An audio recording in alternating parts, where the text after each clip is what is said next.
I'm scared that this is going to cause a downward spiral in morale for the WWE locker room. Hello, humans, and welcome back to another edition of the Retro Rumble, your one-stop shop for wrestling retrospectives. My name is Blake Spivey, and be sure to like this video and subscribe to the channel for more content like this, because today we're talking about my review of WWE WrestleMania 39, and bear with me, we got to talk about Vince McMahon. This review is going to be a bit different from, say, my AEW Revolution review, but go give that video a watch if you haven't already. I'll put a card to that video right here above me. But for this review, I'm going to shorten it a little bit. I'm going to give my top 3 moments from each night of WrestleMania and then grade the entire show overall against my 10-point review scale. Let's get into night 1 right now. My third favorite moment from night 1 of WrestleMania has got to go to John Cena's entrance. I'm going to bundle Bianca Belair's entrance from night 2 into this as well because it made me smile in just the same way. Now, as far as Cena goes, everybody knows that John Cena is the single greatest wish granter in the history of the Make-A-Wish Foundation. He's granted over 650 wishes to kids with debilitating, hurtful, harmful, potentially life-threatening diseases, and he just makes kids smile. And that's something that I've always wanted to do with my life. And the Make-A-Wish Foundation, when I had cancer as a kid, granted one of my all-time greatest wishes. And I'm forever in debt to the Make-A-Wish Foundation for making me happy, and I love that John Cena wants to accomplish that same goal. This year's WrestleMania entrance was no different for Big Match John. As his theme song hits, we pan to the stage and we see a bunch of kids from the Make-A-Wish Foundation on stage soaking in the moment. Out comes John and gives them the spotlight. He gives them all a high five, and just before he runs down to the ring and says hey to Stu the cameraman, he lets all of these kids take in that moment of his entrance in front of 80,000 people in SoFi Stadium. It was truly an incredible moment that I'm sure those kids will never forget. And I want to personally thank John Cena for giving those kids that moment. Coming in at number 2 is going to be the entrances and match, therefore, between Dominic and Rey Mysterio. Truly a match that I didn't think was going to impress me all too much, but I really enjoyed the match overall, but especially the entrances. Dominic went full heel, went full force into this prison dom persona, and came out escorted by police officers in a police van with handcuffs. And Rey Mysterio did exactly what I said Dominic was going to do in my predictions video. I mean, look!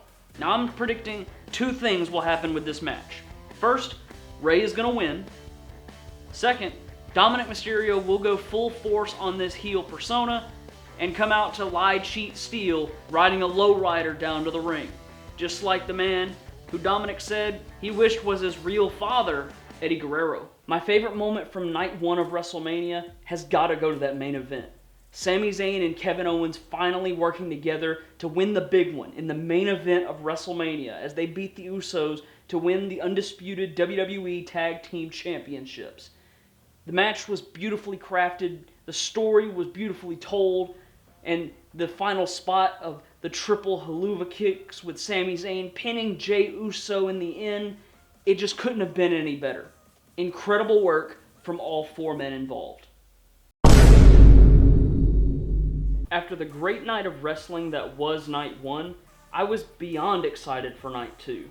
Cody Rhodes versus Roman Reigns, Asuka versus Bianca Belair, a freaking Hell in a Cell match with the old cell design back for the first time, and I don't even remember how long. It was shaping up to be a great night of wrestling once again. But come bell time, everything just kind of fell flat. I'm going to try and come up with 3 highlights for this one, but it's going to be harder than I thought it would be. At number 3, I'm going to put the main event. Cody Rhodes and Roman Reigns put on a great match to close out WrestleMania weekend. However, Roman Reigns' plot armor really showed throughout this match, and it was probably the main thing holding it back in a lot of fans' eyes as well as my own.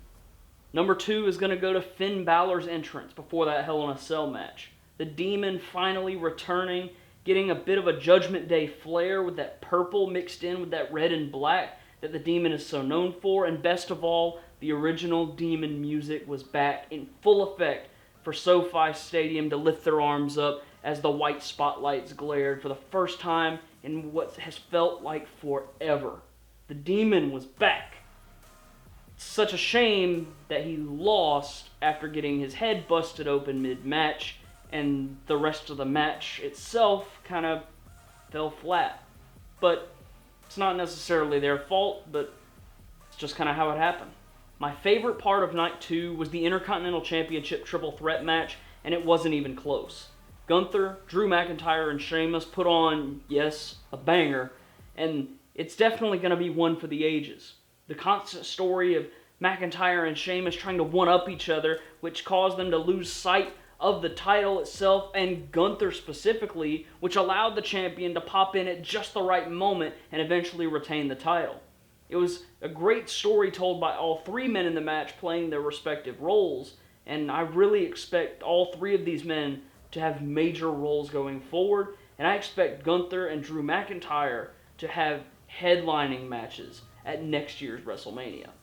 As always, my grade on my 10-point review scale depends on if it got over who it needed to, the overall quality of the show itself, and the spectacle of the event overall. For both nights of WrestleMania 39, I'm going to combine them and give the overall score a 7 out of 10. Overall, Night 1 vastly outperformed Night 2. Night 2 had some duds on it, in a card that should not have had any duds on it. And it was a fine night of wrestling, but it wasn't great. Night 1, however, was an incredible night of wrestling, capped off with one of the better matches in recent memory. And the first time I can remember where a tag team match on WrestleMania stole the show. Overall, I'm comfortable with that 7 out of 10 rating because Night 1 was so good, Night 2 wasn't terrible, and at the same time, it's WrestleMania.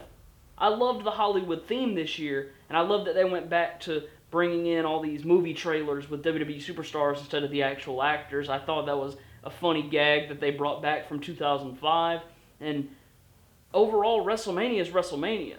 You gotta give it at least 1 or 2 points because it is the showcase of the Immortals, and it always feels like that, whether or not the matches actually deliver. So, like I said, I'm going to give this show a 7 out of 10. Okay, we got to talk about Vince McMahon. Now let's just go back 1 week, before the dude was even in the conversation. Triple H as head of creative was well praised by hardcore and casual fans alike. WrestleMania was upon us, and it was looking to be a fantastic 2 nights of wrestling. And rumors were running rampant about potential surprises for both nights as well as the Raw after WrestleMania. It was truly looking to be a special weekend. WrestleMania Saturday had come and gone, was a fantastic night of wrestling, and Night 2 was looking to do the same. Then, earlier in that day, CNBC reported that WWE had reached an agreement to be sold by Endeavor, the parent company of the UFC. The deal was supposed to be announced on the day after WrestleMania and was going to be a $9.3 billion acquisition. And the WWE was then going to merge with the UFC to form a more than $20 billion corporation under Endeavor. Vince McMahon returned to the company in January after retiring in July, and it seemed that he was only there to facilitate a sale of the company. Then he put himself back on the board of directors. Then it was revealed that he had a heavy presence backstage at WrestleMania Night 2, and that's where the pieces are starting to come together. Then we got to Raw the following night. Long story short, this was one of the worst received episodes of Monday Night Raw in recent memory, and is up there with some of the worst rated shows of all time. Weekly television, pay-per-view, WWE or not, this specific episode of Raw, overall from top to bottom, was just a terrible, terrible show. After that episode of Raw went off the air, it was revealed by Fightful that Vince McMahon was in charge of creative that night. And a lot of fans took that as a sign and a bad omen, And I'm scared that this is going to cause a downward spiral in morale for the WWE locker room. I'm not sure what's going to happen to WWE in the near future, but I do know this. If Vince McMahon has truly returned to the company and we're going to move forward like nothing happened, like Triple H's era never happened, then it's really going to turn a lot of fans, including myself, away from the product. And I feel that a lot of people are going to tune into TBS every Wednesday and watch AEW Dynamite instead of Monday Night Raw or Friday Night SmackDown.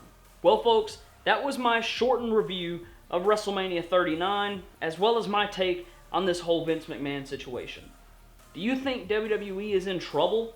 Or do you think everything will just blow over and nothing really is going to come of it?